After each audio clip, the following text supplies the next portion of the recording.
नमस्कार दोस्तों, आप देख रहे हैं किसान तक। मैं हूं आपका दोस्त अंकित शर्मा और आज हम आप पहुंचे हैं अलीगढ़ की विधानसभा खैर के गांव करसुआ में। मेरे साथ मौजूद हैं हरवीर सिंह जी, जो पहले आर्मी में काम किया है, जिन्होंने आर्मी में देश की सेवा के लिए काम किया है और अब ये बेसिकली क्या खेती किसानी कर रहे हैं बीते लंबे वर्षों से। खेती किसानी इन्होंने पारंपरिक खेती से शुरुआत करी थी, लेकिन आज की डेट में ये तरह तरह के प्रयोग कर रहे हैं अपनी ज़मीन पर। फलों की खेती कर रहे हैं, सब्जियों की खेती कर रहे हैं। तो बहुत बहुत स्वागत है आपका।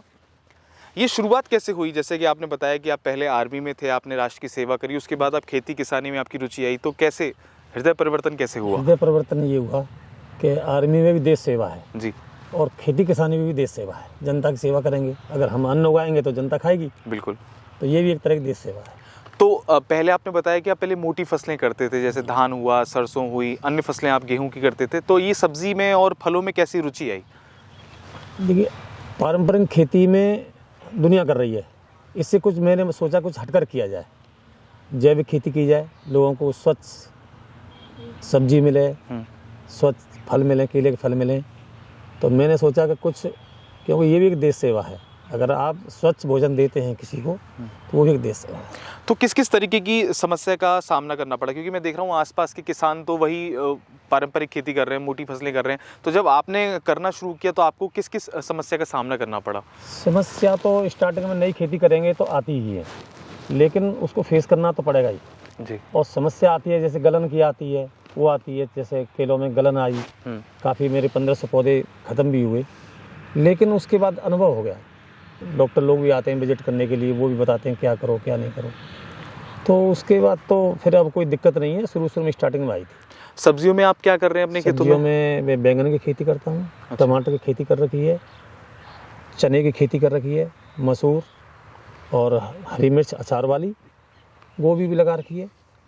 इस तरह की सारी खेती। और ये पौध कहाँ से लेकर आए हैं? जैसे आप केले की बात करें, केले की पौध बड़वानी जिला पड़ता है मध्य प्रदेश में जी, और इंदौर से 150 किलोमीटर आगे। अच्छा। वहाँ से पौध मंगाई थी मैंने।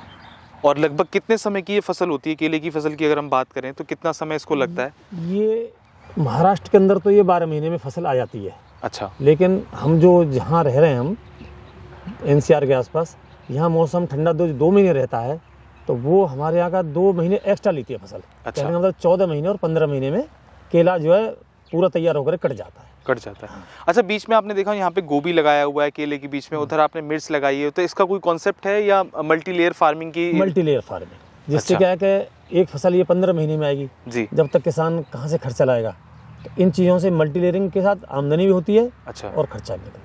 आसपास मंडी की क्या सुविधा है? जैसे अगर आपका केला जब ये फ्रूटिंग पे आएगा तो इसके मंडी के लिए किसी कंपनी से कोलैबोरेशन है या सीधे इसको मंडी ले जाएंगे? कोई मंडी की जरूरत नहीं, इतनी मांग है इसकी। हमारे क्षेत्र में और लोगों ने केले लगा रखे हैं कि लोग जो व्यापारी हैं वो खेत से ही आके ले जाते हैं। अच्छा।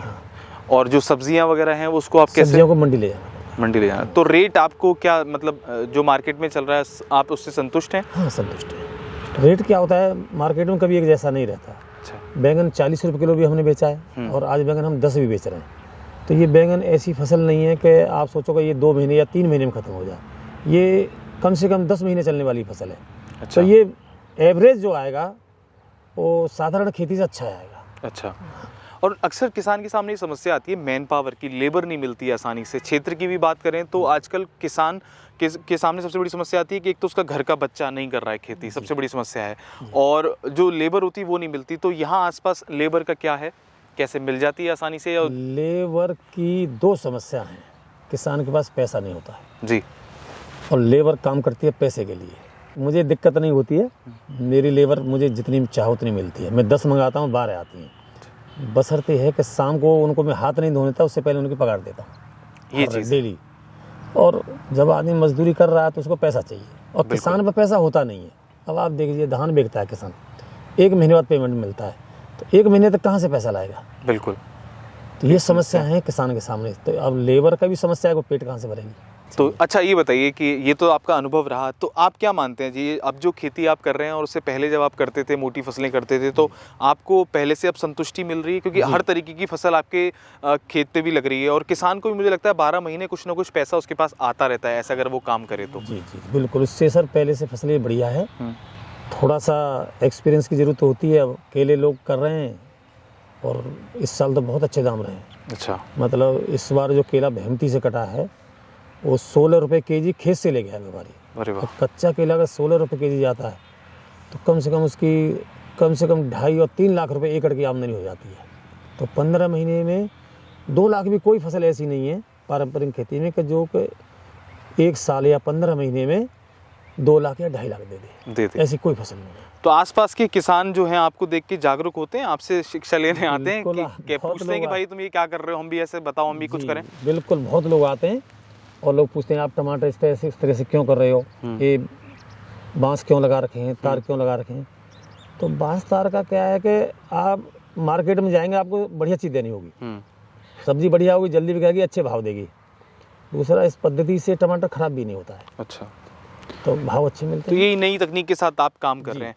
तो हमारे देश के किसान भाइयों को भी समझना चाहिए कि जो हमारी पारंपरिक खेती है उसके साथ साथ में सब्जी की, फलों की खेती करें, औषधि जो पौधे होते हैं उनकी खेती करें, जिससे कि 12 महीने उनके पास कुछ ना कुछ एक जो आय है वो उनकी निरंतर बनी रहे और उन्हें लंबा इंतज़ार ना करना पड़े। जैसे कि धान की फसल आप करते हैं या लाया की करते हैं, गेहूं की करते हैं, तो बीच बीच में ही कुछ कुछ आय आपके पास आती रहे। तो बने रहिए हमारे साथ, देखते रहिए किसान तक। नमस्कार।